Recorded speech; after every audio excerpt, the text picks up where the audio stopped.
I wandered lonely as a cloud that floats on high o'er vales and hills, when all at once I saw a crowd, a host of golden daffodils. Are you a poet and you don't know it? Well, pull up a chair and stay a while. We're talking poetry and lifestyle. Hi, welcome to Lifestyle. Did you like that clever little open I had? Well, don't worry, the poetry is going to get a lot better today because we have some professional poets with us today. And since this is Arts Friday, we're going to be investigating the cultural world of poetry. If you don't recognize my face, I'm Claire Wilkinson. I'm sitting in for Pat Sheffer today, and she'll be back on Monday, so don't worry about that. I'd like to introduce our first guest today, who is Professor Richard Jones with DePaul University. And Richard has published several works, including Country of Air, which won an award from the Council of Wisconsin Writers, and has also published some shorter works entitled Walk On, Innocent Things, and Windows and Walls.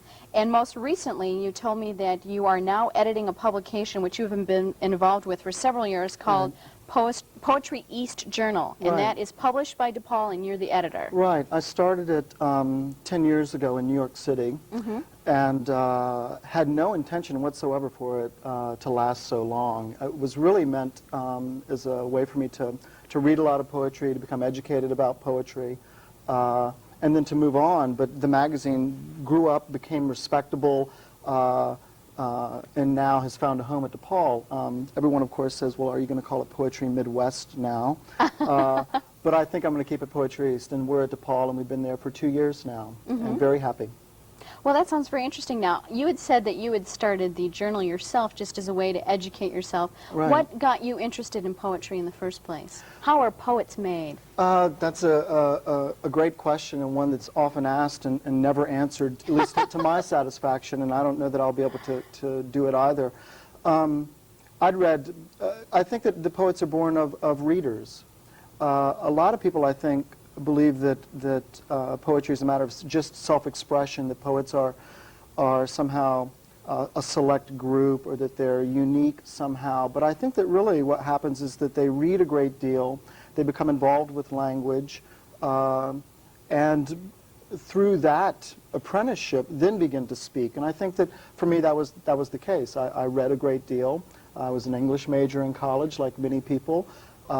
A number of people said, well, what do you do with that? Well, for me it was very helpful because I became a poet. But I think that really that's the way you begin, and that's what I tell my students, that the place to begin is with reading.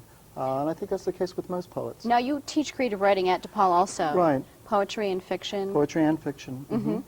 So that's one way to sort of subsidize your other life as a poet? It's a great way, because when people ask me, who are you? I never say, for instance, if I meet someone on a plane or a train or something, and they say, what do you do? I always say teacher, because I don't want, if you say poet, they're going to get up and walk away immediately and move to the next compartment. Kind of give you a blank expression. Exactly. It's a very curious profession, vocation, occupation. Whereas teacher, the thing that's great about it is that I do have the opportunity to show people, intelligent people who are in college, who are really desirous of reading and knowledge and the kinds of things that language can reveal to them, that poetry is the primary source. We think in terms of who's famous, who's not. We think of fiction writers, playwrights. To go out on the street and say, name 5 poets, I don't know that everyone could do that, but when students come in and begin the apprenticeship in the workshop, which really has a great deal to do with learning how to read critically, to learn to read as a writer. That's what we do in the workshop. It's very much like if you were going to be an architect. Well, it's nice to look at buildings and say, that's a beautiful building, but an architect knows how the blueprint's put together and how to get in the heating and the air conditioning. And to learn to read as a writer, you learn things that are of structural importance and of rhetorical importance, that kind of thing. And that's really what we do in our workshop, and it empowers students. Whether they all become poets or fiction writers, that's another matter, but they do become much stronger individuals. They read better. They're liberated to some extent because language now is a resource for them rather than something imposed upon them. It's fun. In your teaching experience, have you found that there have been cycles of popularity as far as students are concerned studying poetry? Well, I don't know if I'm quite old enough to be able to say that. I've been teaching now for about almost a decade. I think that what happened, a very curious thing happened in terms of teaching, and that is that it used to be that writers would go off on tramp steamers or go to New York and be an actress and write on the side, that sort of thing. There were various bohemias. There was Paris, there was Greenwich Village, LA even to some extent. But then things became so diffuse and the society became so mobile, and with increased dissemination of texts, wasn't necessary to go away, and suddenly there were writing programs, and within the university you found people going there to apprentice themselves with older writers. And I think that what's happening in the last 40 years is that there are simply more and more writing programs around the country, which, good and bad, there are good and bad things about that. So has that sort of replaced the old-time version of the patron of the arts? It used to be in the 16 or 1700s that if you were an artisan or a craftsman or a poet, that you might be befriended by some wealthy patron. So now people look for grants and workshops and universities that are subsidizing some of these things? Absolutely. I read an article, I believe it was in the New York Times, by a conservative columnist who said, well, if the poets can't support themselves, then, you know, maybe there should just be no more poetry. Survival of the fittest or something? Absolutely, an economic survival of the fittest. And, but the fact of the matter is, if there had not been, as you say, the Pope, kings, queens, rich patrons of all sorts, government support, which is given to people, let's say in Scandinavia. I know a number of poets who are supported. I mean, their job is to be a poet. They don't have to be an editor and to be a teacher in order to find the funds to do their own work.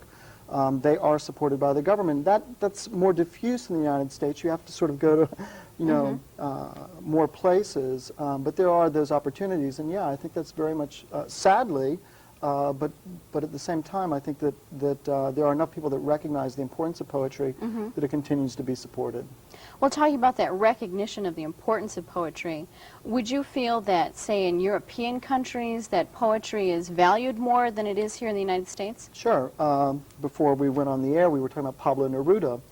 And Pablo Neruda is a Nobel Prize winner, a great poet of Chile. And he talks about being in a bar once and breaking up a fight.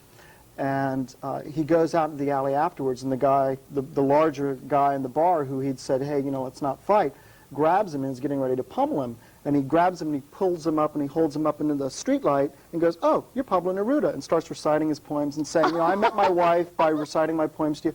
Clearly, in other countries, this is... A legend in his own country. This is the case, and it's true in Greece, it's true in Scandinavia. In Russia, a poetry reading is very much like a rock concert in terms of crowds and in terms of enthusiasm and passion. In other countries, people are not quite so free to say whatever they want, and so we really find ourselves in the States in a kind of catch-22 in that free to say anything. Well, but nobody's saying anything. Well, not only that, but is there anyone listening? In other countries where to make a statement about life, the self, public self, whatever, there's a little bit more for the poet to consider rather than just, I wonder where this will be published or where I might read it. Well, we're going to be finding out a little bit more about poetry. In fact, in our next segment, we're going to be listening to some original compositions written by Karen Nystrom and performed by Karen and Robert Van Tuyle. So stay tuned for more poetry today on Lifestyle.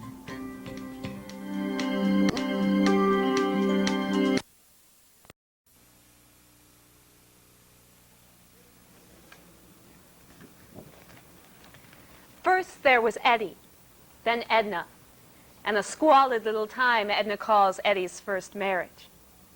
It was a shame, really, Edna says, being generous, but she didn't even know how to get smoke out of curtains.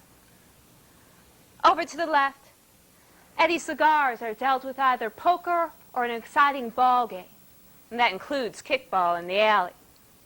And in the midst of this, Larry the dog lasted 2 weeks and died promptly after eating a case of Eddie's cigars. It was a pity, really, Edna says, but we loved him well, and we got every last hair out of that shag carpet. Edna's miscarriage silenced the hope of children, and now Edna dusts more slowly, occasionally talking to her lost Melba, giving her cleaning tips shared not even with her coffee buddies. Dusting and musing take up most of the day now. And by the time Edna gets home, she's peaceful and relaxed, ready to take the onslaught of Eddie's smoke and nonsense. Eddie says, I heard that. Eddie says, When I pull a Chevy onto the parking pad, I just slid into home. Edna's not sure how dust piles up. How lately she feels like flat emotions sifting down on one another in no straight arrangement. Eddie's got a TV on in every room, and she's been dusting the living room screen for the last 10 minutes now, recalling vaguely the magazine where she read that the German language will pile up 4 words to make one noun, more if necessary. About this clarity, 4 words for one noun. How is it that her 4 emotions don't funnel into something? She's wiping Opie Taylor's face on the bedroom screen now. Opie's got a dilemma in his landscape full of dust and wood-slat houses. How beautiful to watch Opie think out his place there, the difference bad boys make. Opie in the broken home, lifetimes of stones skipping into the surfaces of ponds, rippling off somewhere beyond the screen. People do that. They just float away without the close expected. Edna vows to call every dying aunt she knows tonight to erase the blemish of sudden death. She'll find everyone a place in her mind. Lately, she can't leave anyone alone. Small voices wade in from the other rooms now. Channels reporting of the world. Eddie's reflecting today because it's Poker Friday, and Edna's cooking a pot of pea soup. Cuts through the cigar smoke, lifts his nose towards the hallway. He loves it poured over toast points, just like chicken a la king. What a good idea remote control was. Eddie thinks, if only he'd acted on it. You never know when your ideas are great. He invented 100 things before they came out. Hey, Edna, come help me put the poker top on the card table. What a good idea flavored coffees are. Powdered, too. Damn if you didn't see that one coming. Fingers drumming on the poker top like a player piano, Eddie leans over and blows some ashes out of one of the wells. Edna, what if we paved over Lake Michigan? Not all of it. We wouldn't interrupt the forest at all. We could call it Michigan Bay then. Primo property. The afternoon light sets the poker top in an excellent orange glow. He should take a picture of that. Empty room, silent den before the game. Eddie, relaxed, vague, thumbs his pocket for another cigar, smacking his lips, a little hungry now. Edna, you coming down here or what? Could you at least answer me? What? Are you coming down here? Honey, you know I can't hear a word you're saying. What? Edna's got a bug in her pants. Not figuratively. It's a real bug. First she thought it was this rough plaid material pricking up a fiber through the sofa into her Dacron pants, but no, it's a bug. And when she's still, it squirms. But then she thinks, You know, if I were a bug stuck between a thigh and some Dacron, I'd be more than squirming. this really gets to Edna. And she starts thinking she is a bug, caught between a huge thigh and a prickly sofa, and what with planes and phones scouring the world, this world become pretty collapsible. It's pretty damn big and navigable all at once. And here she is, sandwiched in her tract home, speaking English. Something she can't explain. Like when she thinks of yeast cakes. Like, We're so tiny compared to everything. Well, but then look at amoebas. she could call Japan right now and probably get an operator that speaks her language, but what would she order? She could fly there. She's got enough credit. But what would she do? Imagine me standing in Japan, and I don't even know a good hotel. So this world's pretty tiny, but it's full of thick information. It's pretty damn big and navigable. A commercial comes on the TV, and she's lost her train of thought. She doesn't try very hard to get it back. She's not sure she was making sense. A little flushed. Edna starts to think about the bug in her pants. Now, the real saying focuses on the person, but that's not as deep because we're all little bugs caught somewhere. And our tract home doesn't seem so insincere. Whoa. Oh, I got it! Now, you can kill your animal any way you want, but me, I hunt ducks. I like to get up real early in the morning. Sometimes I don't even go to bed. I just stay up all night. Try all my best Abercrombie and Finch. I like to take a flannel shirt, put them inside out, another one right side in, kind of reflects the heat back and forth. My brother-in-law is in insulation, and he told me about that. He run this up for me down at the shop. Alcoa aluminum and fiberglass. You know, not much on zippers, my brother-in-law, but I'll tell you what, it itches a little bit, but I like it. You know, there's something poetic about a duck exploding into a halo of feathers. Sometimes I think if I didn't hunt, I would just go out, not to kill the animals, just to throw a good scare into them, if you know what I mean. And I can see why a hunter might want to take an automatic weapon out into the field, kind of get rid of all of them trees down in front, get a better line of sight. And what if you're out there after a squirrel, and here comes a moose, and here's one for you, Boris, you lousy communist bear. And what about them gangs of coke-crazed crack dealers that you run into every now and then? What if you're at home, and you hear the burglar, you want to put one through the wall just to let him know what's what.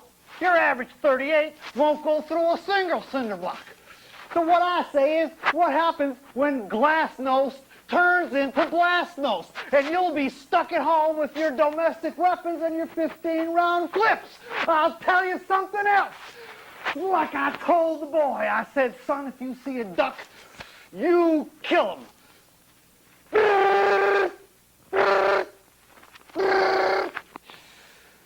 There's some days down at the truck stop I move to do my little impression. I'll wind this up for you right here. This is my impression of a curved duck. It's the wah, wah, wah, wah, wah, wah, wah. Yeah, well, I almost got shot a couple of times doing that one. They think that's pretty good. Well, I'll tell you what, ducks. Ducks is what I like. Ducks.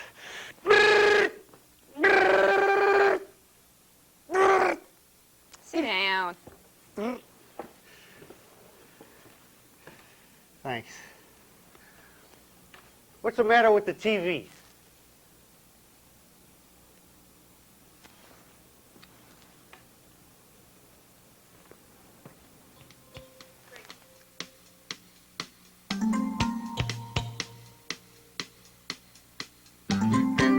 Busy schedules drive me crazy and take years off my youthful appearance. Hooray for Home Shopping Club. Between work and the hairdresser, it's tough to find time for the fun things, like shopping.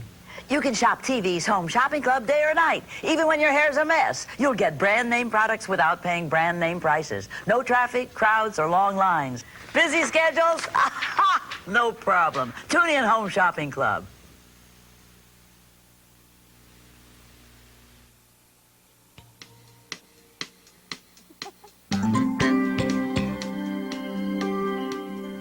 We're back. How did you like that? Live performance right here on Lifestyle. You don't just get this kind of entertainment anywhere. We are being joined this segment with Karen Nystrom and Robert Van Tuyle, who performed in our last segment a composition that was written by Karen called Eddie and Edna. Right, Rob wrote some of it as well. Okay, and you both are part of a group called the Chicago Poetry Ensemble. Mm-hmm. Well, maybe you could tell us a little bit about the Chicago Poetry Ensemble. Is this the type of work that you would perform with part of that group? Or? We have been together for about a little more than 3 years, and we try to bring as much theatrical entertainment value to the poetry as possible. We call it stand-up poetry a little bit sometimes. And we usually perform in bars and things where we need to command the attention of the audience.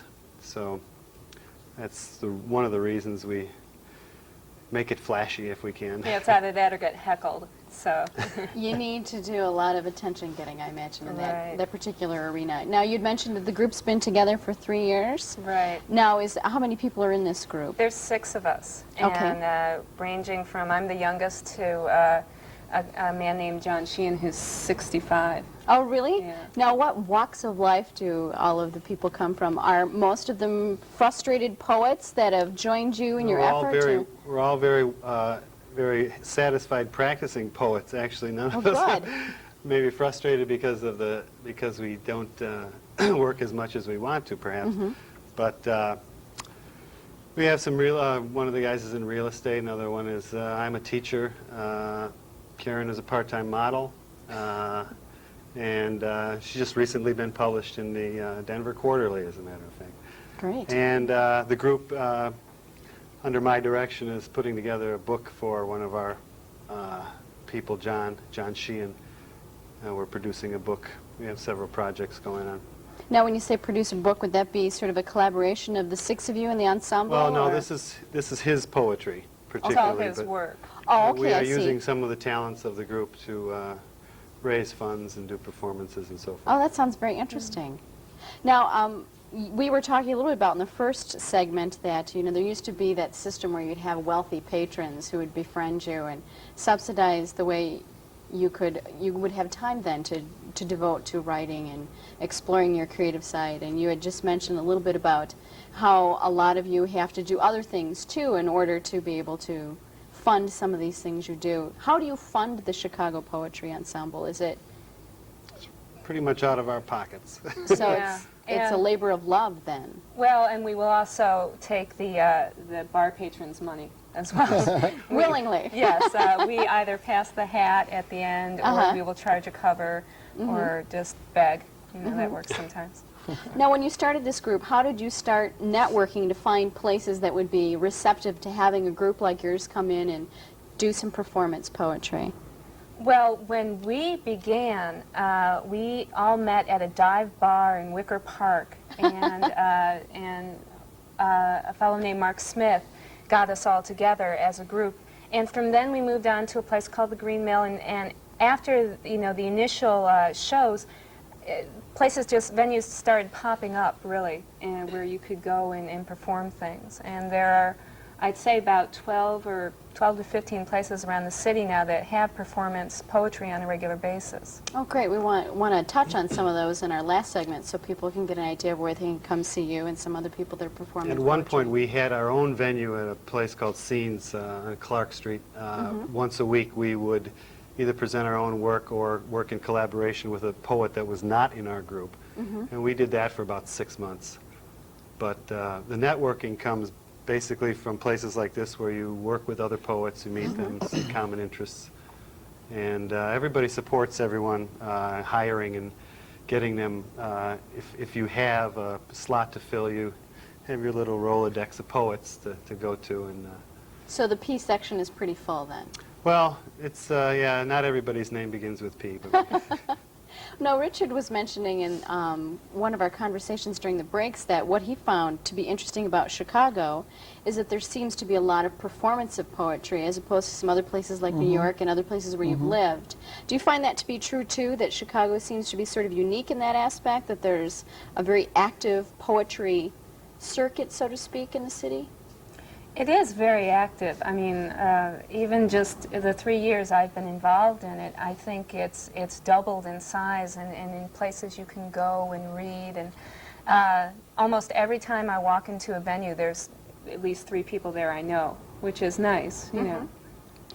How would you attribute that? Are there things that you feel are directly contributing to the rise It's in the drinking water, I think. It's in the drinking Yeah. water, okay. It's some sort of communist plot like fluoride or something. They're being modest. I mean, the fact of the matter is, or one of the facts, I think, is that so many readings have been, they've sort of painted themselves into this corner where they're in academic settings, they're in very formal settings, and now you have poets that are in settings where people are, where they're just out, they're willing to accessible now. listen, they're accessible, and then when you have people who are also very talented at interpretation and acting and bringing the energy they do to it, I think it's quite clear that it can become a very long-running event very quickly. I think it's because the people who are doing the reading are not simply standing and reading their poems very quietly and very formally, and everyone has to be very quiet, but they're in a place that's alive, and I think it makes poetry alive again. I think they do great. Yeah, I think people tend to have this picture in their minds of the 1950s of everyone wearing black and sunglasses and just kind of sitting around and snapping their fingers. We like to, you know, in the theater they call it breaking down the fourth wall. And we like to come out of the audience, get the audience involved. And as I said, it partly comes from our history of working in places where we needed to distract the audience from each other and from ordering drinks and so forth. But it's also become sort of expected of us. I like to think our group has a trademark of the unconventional. We like to throw the audience a curve and make them work with us to make the show. Well, I think that Richard had a very interesting point there about groups like yourselves that are bringing it out into places where people naturally congregate does make it a lot more accessible. That makes a lot of sense, that people probably, the more they're exposed to it, the more they get involved with it. And I know we've got some other poets that we're going to be having on in the next segment. Cynthia Gallaher and Steve Manolis are going to be performing in our next segment. Cynthia is going to be up first, and then Steve will be following her. So please stay tuned for more poetry and lifestyle.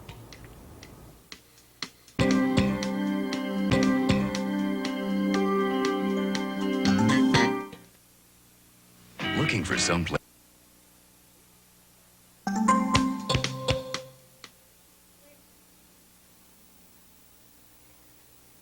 This is a new anthology called Emergency Tacos. I'd like to read a couple of poems of mine that are in there.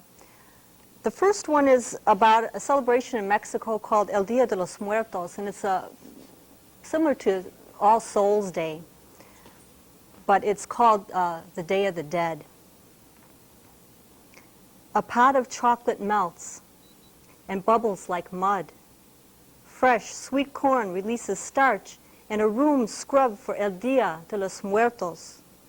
Cooked food smells wildly of life, while papier-mâché skulls look humble, clean, and angry in their sleep, shaped for our own future death. This afternoon, a little boy from the Segundo Barrio bites into a rock candy skull, bearing his own name. His soft cheekbones point at the autumn sun behind him. His eyes narrow on his twin sister, where she stands frozen to the earth, dangling a doll. The night sky is full of stars, tips of skeletons' fingers pressing against dark glass. All the dead lean toward us and trace the outline of our scissors on folded paper. Old family stories, legends, how some have died, make a map on the Mexican heart, with roads wide and brilliant this night, by dawn have zigzagged in our sight. And the next poem is about the earthquake that took place in Mexico City a couple of years ago. Dream before the earthquake. Alone in a room of my mother's house, packing her clothes for a long journey, pulling family pictures from a wall, where a long, deep crack reappears. There, when we first moved in, covered for years with the wealth from my mother's loom that wove the rebozo she danced in. Far away now, I open drawers of my mother's things. From top to bottom, I descend. Each tier as if it were a tall building, each drawer full of rubble, dust, and sand. The bottom drawer drops into my hands like a baby full of answers. Quietly, I lift out a dozen cut roses, while in the corner, the black lace of a fan. And a third poem is from this anthology called Coronet, which came out of Rockford. And this poem is about a pioneer woman that has a view of the Indians that's a little different for her time era. It's called Trespassers. Why the Indians didn't pick us to kindling wood when we first settled in the shadow of the Bear-Tooth Mountains baffles me. They're without fear, or so I read their faces when my wagon nears their camp. though my husband takes their silence for respect. A Blackfeet squaw gave me 3 strands of beads as milky and smooth as melting ice for an iron pot I brought from Minnesota, and told of 7 children and a husband plucked from the back of an Appaloosa by an Army-issue rifle. If they saw the many skins which line our walls, I think they would want to skin us too. And only our kind leaves flayed carcasses warm on the frozen prairie. Still, they keep their distance. Perhaps it's the smoke that rises from the new fort on the other side of the mountains that reminds them of their cousins' burning villages, where smallpox was distributed through donated blankets before the railroads drove spikes through their hunting grounds.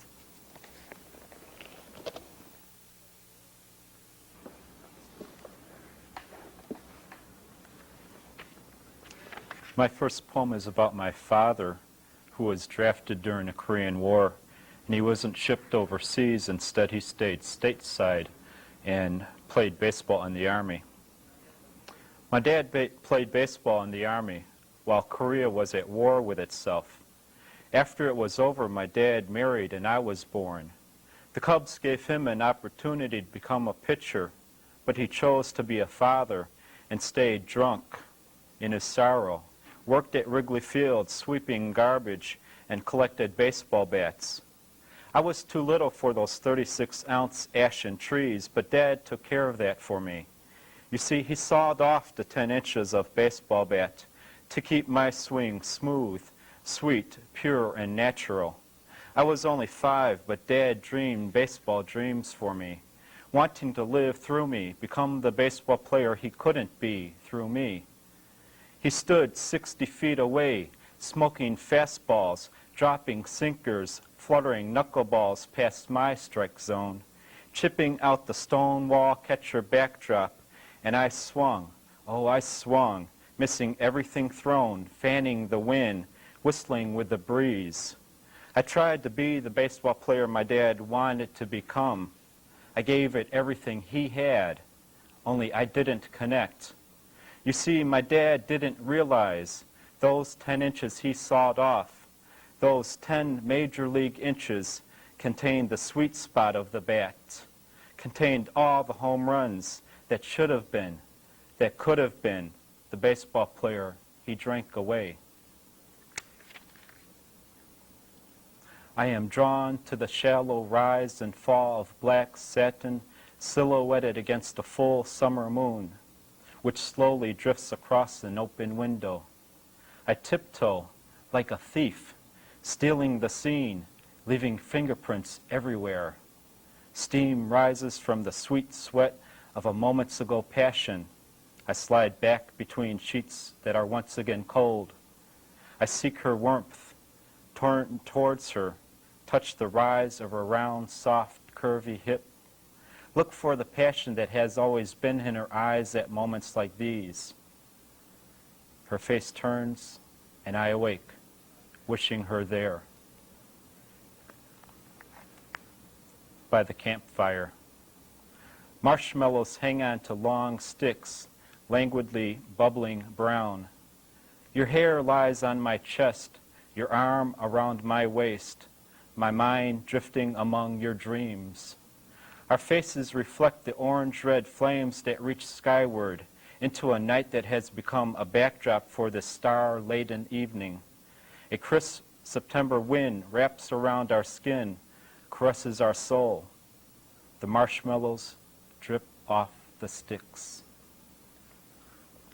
Mirror. There is a shadow in my bathroom mirror, a smoky, vague shadow of long-lost love I once made love with. I can smell her perfume as I rinse my face with lavender soap. I can see her eyes, black as coal, deep as the universe, pools of darkness glittering with stars. My mind goes back to yesterday's silky skin, soft mornings, born from nights of passion, flame, and fire.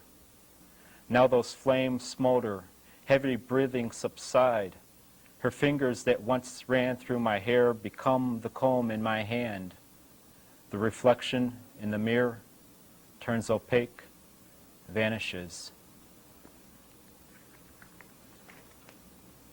Alone. In this field where love once nurtured, you and I played hide and seek amongst the willow trees, and we made love. We sunbathed in fields of tall grass which tickled our toes. The breeze carried scents of honeysuckle into our minds. Now winter finds me standing here, life brown and dormant, cold like my heart. A tear like liquid fire burns my cheek and reflect every harvest that wilted away. Winter smoke. Winter wraps its snowy blanket around the sleepy city. Trees snore silently. Daylight lasts for only moments. Brisk cold winds snap up white frosty smoke from stout chimneys, changing those fat Buddhas into skinny spirals, dissolving them among the lonely stars frozen against the velvet blackness.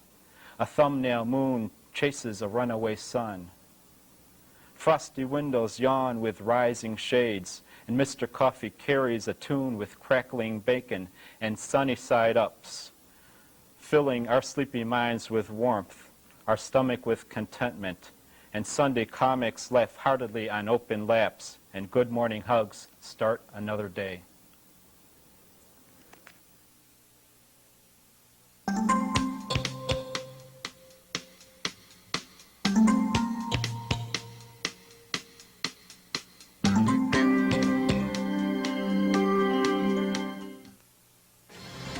This summer, the Superstation's gonna celebrate with a little sizzle.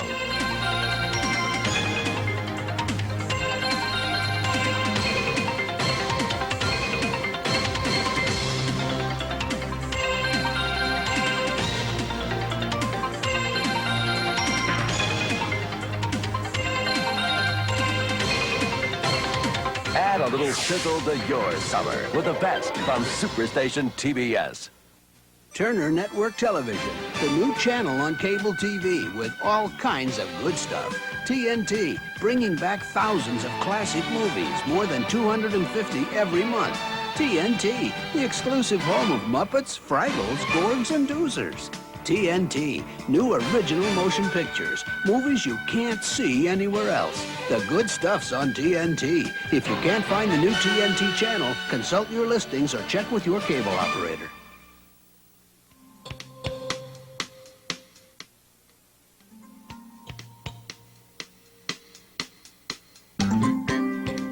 Back. We had some more performance here for you on Lifestyle, some original poetry that was performed by Steve Manolis and Cynthia Gallaher, and I'd like to welcome you both to the show today. Thank you. I'd like to give you a little bit of background about Steve and Cynthia. Cynthia, you have published quite a few things recently. You had read some poems from an anthology called Emergency Tacos, which you had performed just in our last segment, and also you were in an anthology, if I have this correctly, that was published by the Illinois Women Writers Association, or? No, it's Coronet. It's a group out of Women's Space in Rockford, and they put out an anthology of Illinois women writers. I see. Okay, and that won a prize recently within the last few years. Last couple of years, right? That's great. And you've just received a grant from the Chicago Office of Fine Arts to complete a work that you're in the process of working on. Yes, my first full manuscript, and the title of that will be called Night Ribbons.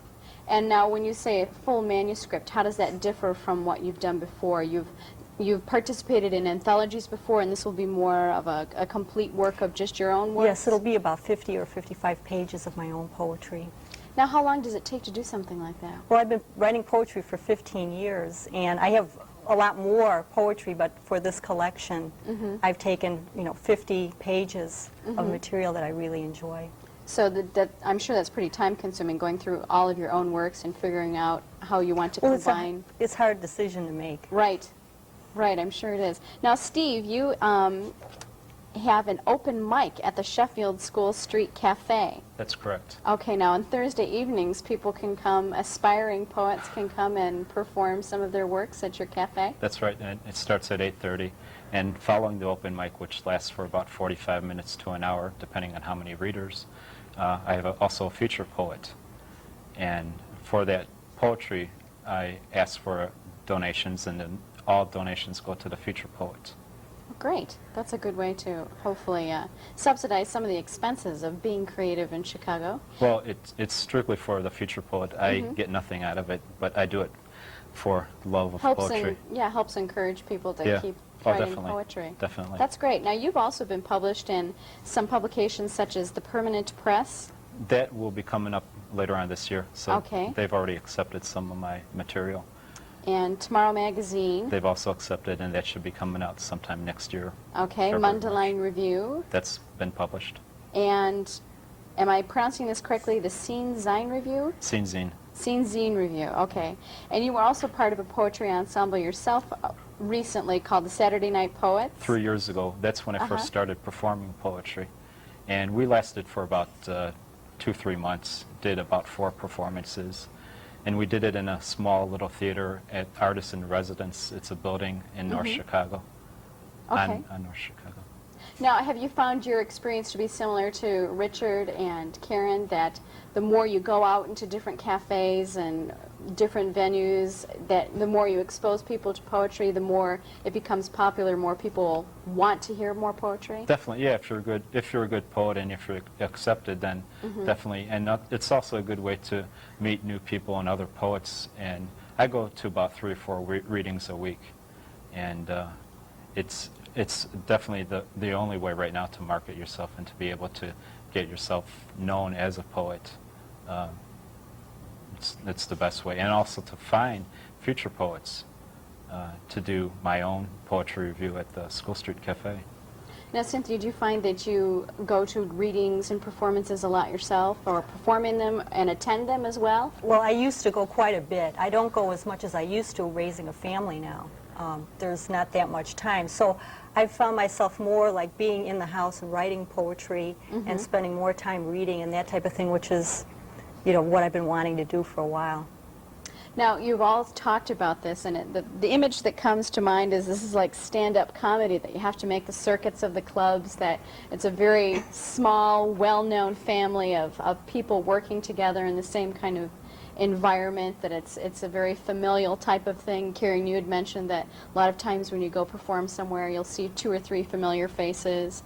Do you think that that helps encourage poets to have that sense of unity and encouragement from other poets to keep poetry alive in Chicago? I think it helps in that as you go and you see whether maybe it encourages them to work more on their work if they are not immediately accepted. And it's also, it's a community, you know. If you're, maybe some poets don't need that, but a lot of people do need to be able to be around other people who are writing and working. It's almost like being at a university, except that it's in bars. Well, there's no difference between that either. There's a lot of similarities there then. Now, a lot of times the poets that you meet in these places are not as polite I mean, they are not as condescending. They will give you a critical answer instead of saying something is nice. So you have They to be might prepared. give you something that you can take seriously and make some adjustments.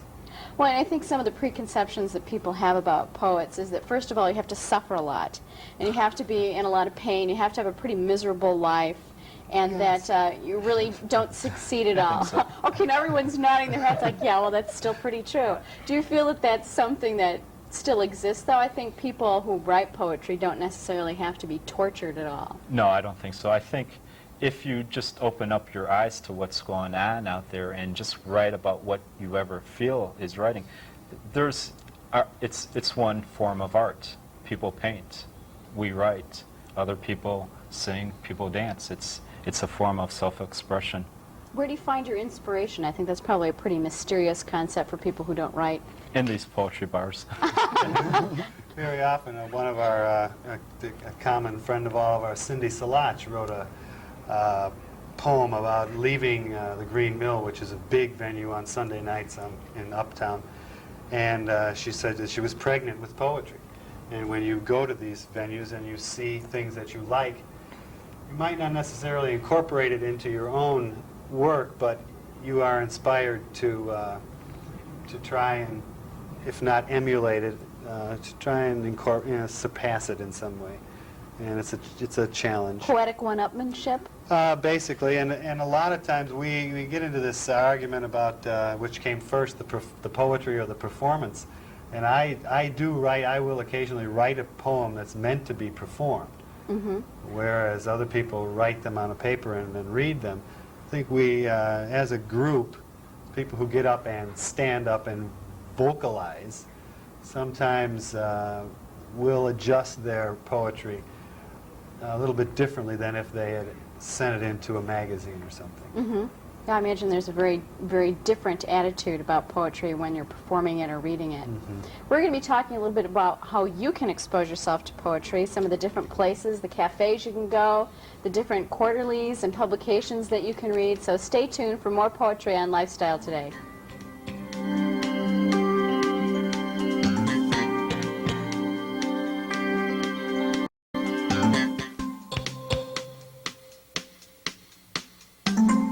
Welcome back to Lifestyle. We've been enjoying a lot of original poetry today from a lot of very successful poets here in the Chicago area, and you probably didn't even know what a lively poetry center this is. I think a lot of people think of Chicago as a real center for theatrical productions, but we're finding out today that there's all sorts of poetry to be heard and seen here in Chicago.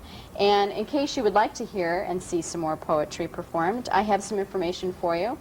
For those of you who'd be interested in perhaps taking a workshop with Richard Jones at DePaul University, you can call this number, 341-8330.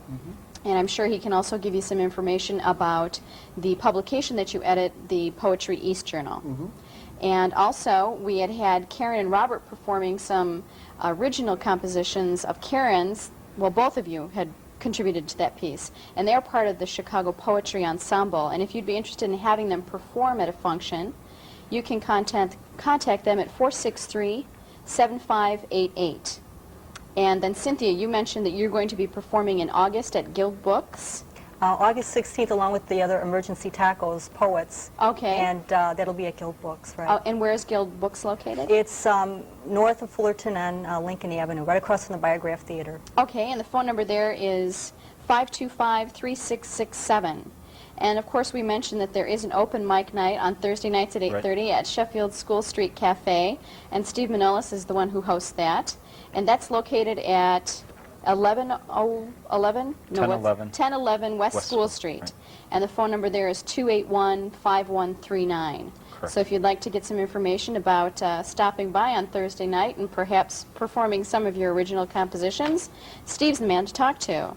And we have another performance coming up. Richard has graced us with the acquisition. He's going to read us one of his poems. So, Richard, I'd like to introduce you, and if you'd just like to introduce your poem for us. Sure. Well, Steve was talking about reading and publication and so forth, and reading is to read a poem is the oldest venue, and that originally meant publication when the Greeks read poems, and so I thought I'd read my newest poem. So it'll be published right now. This is now a publication. Where am I looking? Over here? This is called The Philosophers. At the formal dinner, he found his name at the philosopher's table. God was dead, he was a stranger, and the philosophers were eating, joyfully stuffing themselves, savoring the food, the wine, discussing with mouths full reality and its many levels. He was the only one worrying which fork to use. There were so many, and he wanted to be correct. So he waited, listening, observing carefully in order to imitate them. 2 worlds, the philosophers said, 3 worlds, and him sitting there, hungry as hell, and having so much trouble with this one. That was great. That was great. I think one thing that I have experienced during this whole show is that you listen to people more when you're listening to poetry, and I think that you never really pay attention to individual words as much as when you're listening to poetry. That's really interesting. I imagine that the people who come and hear you perform get a lot out of it that way. And I wanted to talk in this last segment about some different places that people can go and see you perform. We talked about Steve Manolis hosting the open mic Correct. at the Sheffield School Street Cafe. And in conversation, we had just sort of glossed over some names of different places, like the Green Mill Cafe. What are some other places that people can go to hear poetry? On Monday nights, there's an open mic at the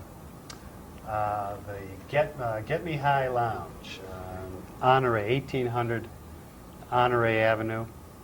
And that same night on Monday at Weeds, later in the evening, about 10 o'clock, there's another open mic. That's very lively. The ill-bred poets go over there. I have a series at DePaul that I'm running. We started 2 years ago when I came to DePaul, that brings both poets and fiction writers, and we bring around 6 people a year, and it's been a pretty good series. We had the leading literary editor of Cuba, and this is Castro's sort of right-hand literary man, if you can imagine such a thing, come and read. We've had Marge Piercy, any number of people. This year, David Ignato will be one of our featured readers. So you can come. It's open to the public, and everyone is more than welcome. Oh, and the Wholesome Rock Cafe is also another venue that does, I believe it's the third Friday weekend. and Saturday, Saturday and Sunday of every month. They have different poets featured, and the Chicago Poetry Ensemble will be featured there September 17th and 18th. Now, I think in my notes here it said that you're going to be performing at the Dufalco Cafe? Right, the Cafe Dufalco on the 22nd, I believe, at 8 p.m., and that's on Armitage, about 1800 North Armitage, West Armitage. It's a great place to have coffee and Italian food, too. Well, that's always helps. I mean, food's always central to any enjoyable evening for me. Well, this is really interesting. Now, you had mentioned, Karen, when we were talking before, that when you started performing 3 years ago, there were very few places. And now you said there may be like 10 or 15 different places where people can go to either hear poetry or perform poetry. You can go once a night nearly to read and hear poetry. It's gotten that big. And you always will see pretty much a different crowd at every place. Each poetry scene, every venue has a different type of theme. And a lot of it depends on the host and the setting and the environment. So you can hear different types of poetry every night. I don't get tired of it, and I think a lot of people wouldn't if they had little things to choose from. It's almost like walking up to a salad bar and picking what you want. So Letter X has a calendar. Karen helps edit the Letter X poetry newsletter. Maybe you can. And it comes out once a month, and it has a calendar and reviews of different things that have gone on during the month, plus we review a Chicago area book as well. It's free, and it's in most of the bookstores. Well, great. I want to thank everyone for being here today. It's been a very enlightening and educational experience for me. I'm sure it's been edifying for all of you at home, too. I'm afraid we've run out of time, though, but please call us if you want some more information about where you can go and hear some more poetry, or get some more information about all these publications. Go out and read some poetry. Go out and write some poetry. You'll be on Lifestyle next.